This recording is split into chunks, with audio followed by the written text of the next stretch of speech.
Hello all, welcome to another video. My name is Sara, Dietschy rhymes with Peachy. If you're new around here today, we're talking about does size matter when it comes to cameras? It's Christmas time. I'm about to visit some family and I have, this camera, the Leica Q2. Now this has been a mystery to me. This $5,000 Leica point and shoot, what's the point? It's so expensive, but after I use the SL2, it has the same exact full frame, 47 megapixel sensor in here. What? In this tiny form factor. When I go to these events, I bring something like this with me, an RX100. This is the Mark V, one of my favorites, because it's f1.8, 24-70, the 1-inch type sensor, which is a much smaller sensor than full frame, and you'll see the difference. But this is why I love to bring this, because usually when you find yourself and you're just hanging out with your family, you go to this guy, you go to the iPhone. And the difference is actually crazy once you pull out a proper camera, but we always go to the iPhone, you know? So I'm gonna test out the Q2 through the lens of family gatherings and just point and shoot fun, documenting life, because I think that's what it's best at, and getting the full frame image. The bokeh is beautiful, so let's get it. Even the camera I'm shooting on right now, the A7 II, the A7 III, usually I don't bring it with me to just shoot random everyday life stuff. Of course, you could just bring your fancy 5D Mark whatever, the big cameras to these events. Having all of the specs in a really tiny frame is cool. Let's shoot Christmas, guys. Woo! Boo!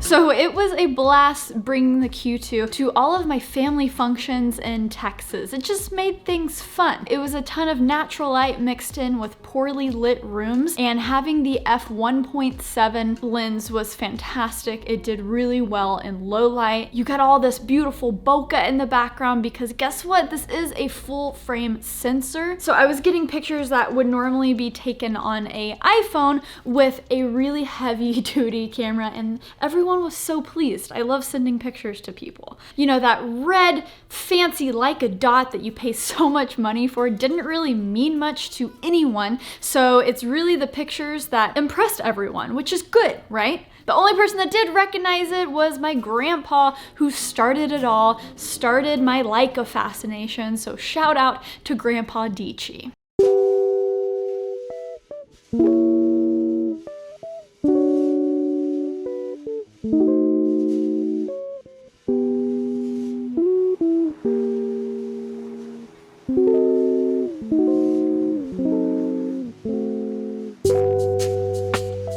Okay, time to talk a little bit of specs and ergonomics. The LCD touchscreen on the back is super intuitive, and you can touch to change your focus points, use it to swipe in between pictures, but also to zoom in. However, I will say the touchscreen led me to delete a really good picture where one little touch on the trash can will delete your picture. I think they should take that away. Accidentally deleting one picture is one picture too much. Maybe I'm just dumb. This has the same exact battery as the SL cameras, which I recently reviewed the SL2. You can check out that video after if you want. Of course, you're not gonna have the same 5-axis body image stabilization that you have on the SL2, but there is an optical image stabilization. You can toggle in between crop modes with this button. It basically takes your 28mm 1.7 lens and simulates the 35mm, 50mm, and 75mm. Of course, the more you crop in, the less megapixels it's going to be, because it's literally just a punch in. But don't be afraid, because even if you do that in camera, when you open up the DNG RAW file in Lightroom or wherever you edit, if you want to crop back out to that original 28mm using the full frame sensor, you can do that. This picture of John that I got in the car, everyone loved it. I shot it a little bit too tight, so when I went into Lightroom, luckily I had that original real estate to properly frame my image. Ergonomics. This camera is tiny, and the magnesium alloy body will probably just last you a lifetime. However, the minimalistic controls had me a little confused in the beginning, so let me save you a headache. Here controls the shutter, but when you notice you start turning this, well, this just changes the shutter too, but in a more precise way. This wheel is also a button. A button, you say? When you hold it down, it opens up a list of options that you can turn on in the custom controls. calls. There's also no physical button to switch into video mode, so you just press the center button to toggle in between the photo and video modes. If you see a microphone and you see levels, you're in video mode. You control the aperture on the lens with this ring. Switching into manual focus, you press a button here and then turn the ring. That switches it from autofocus to manual focus. And then to go into macro mode, you turn another ring. They also do have an app that you can connect via Wi-Fi. I just found it to be pretty finicky, not as good as a Sony app. I'm used to the Sony app, which is very, very good. Can you humor me a bit? Can we actually talk about the video features in this just for a little bit? Because they did the dumbest thing, which I really hope they can update in a firmware, maybe, I don't know. So the entire thing that I just filmed wasn't in focus at all. Basically all I was saying was it is shocking that the Q2 doesn't have manual video features. That means you cannot control the aperture, ISO, and shutter speed manually. When I looked in the forums, well, guess what? The first thing people said was, you're not getting this for video, so stop complaining. And I'm like, you know what? If I buy a $5,000 amazing camera for photo, having manual video controls doesn't seem like a big ask. This is the first thing that's kind of just been like, what? What, John? What? Now that we're talking about video, let's get in it a little bit. So I won't be complaining that there isn't a flip up screen, but it also has so many great video features. It can shoot 4K, it can shoot cinema 4K as well, 24 frames per second and 30 frames per second in UHD. You can also film 1080 at 120 frames per second. So we do have professional video features in this camera. That's why, again, it's a little shocking that we don't have manual video controls. It never landed on the correct shutter speed when I was shooting slow motion. But as you can see, this video just looks fantastic. The bokeh from the full frame sensor, the continuous autofocus isn't the best in video mode and also photo mode. I actually had much more luck with single point autofocus for photos. So we got some Texas vibes. I took so many pictures when I was here with this camera and it just made capturing memories fun. But I think it would just be cruel to not run around in New York with this. Put a picture from this camera right next to my A7 III. Let's go back to New York.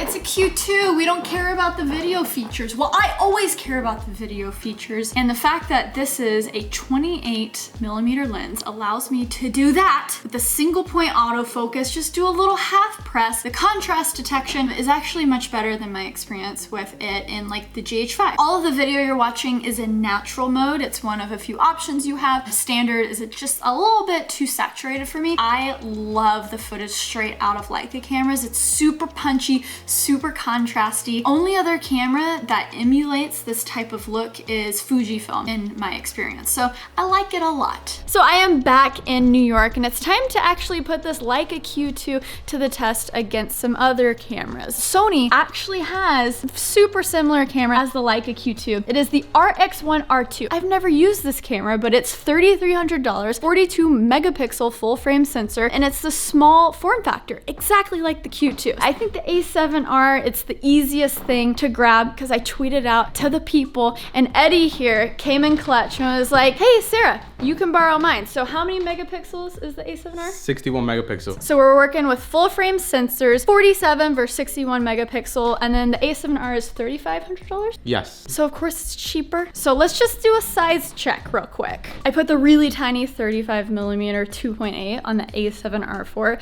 just to show you can get it kind of small. A7R, you know, definitely a little thicker, but it's still mirrorless. Let's put on bigger 35mm because it's the Sony lenses that are fantastic, but to get a comparable f-stop, we're gonna put on the 35 1.4 and we're gonna shoot some pictures. Okay, let's go.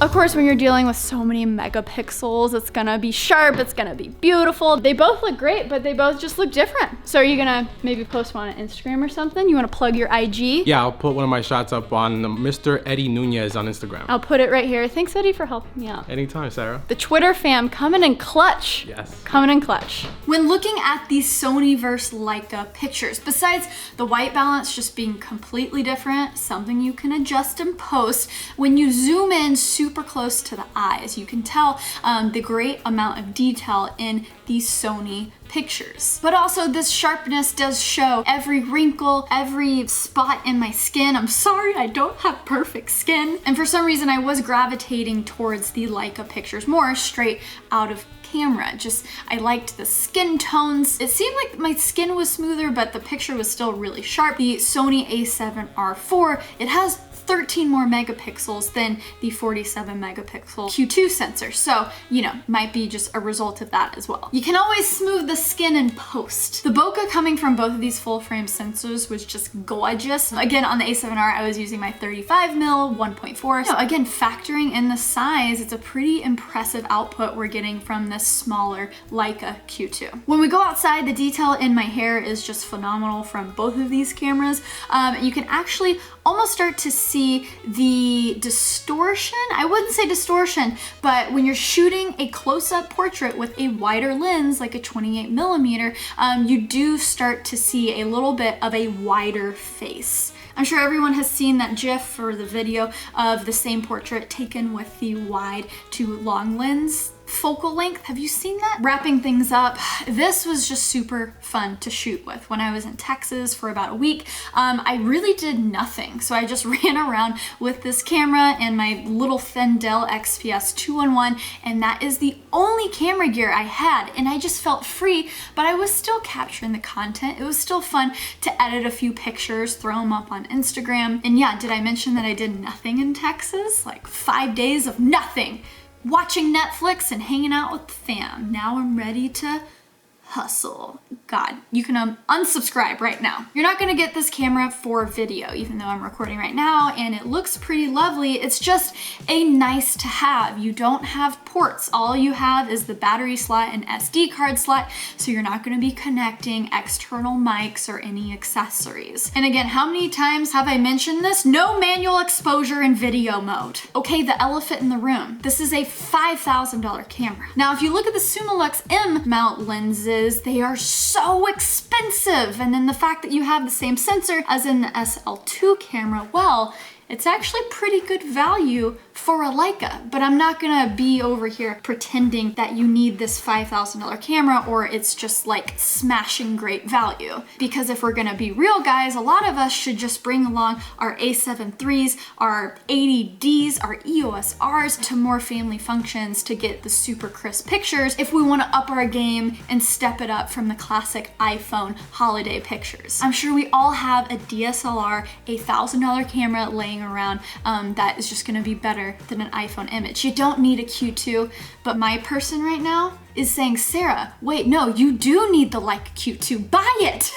Don't, Sarah, don't. Great performance, wide open at 1.7, just a pleasure to shoot with, and it's super compact, easy to carry around, and I'm just sad that I have to give it back. This is a loaner. I wanted to do a video on it when I tried it for the first time in Germany. When I reviewed the Leica SL2, you can watch that video after. I am wrapping things up. Let me know if you like this video. Comment your thoughts below. A $5,000 point and shoot, that's ridiculous. Well, it's a Leica.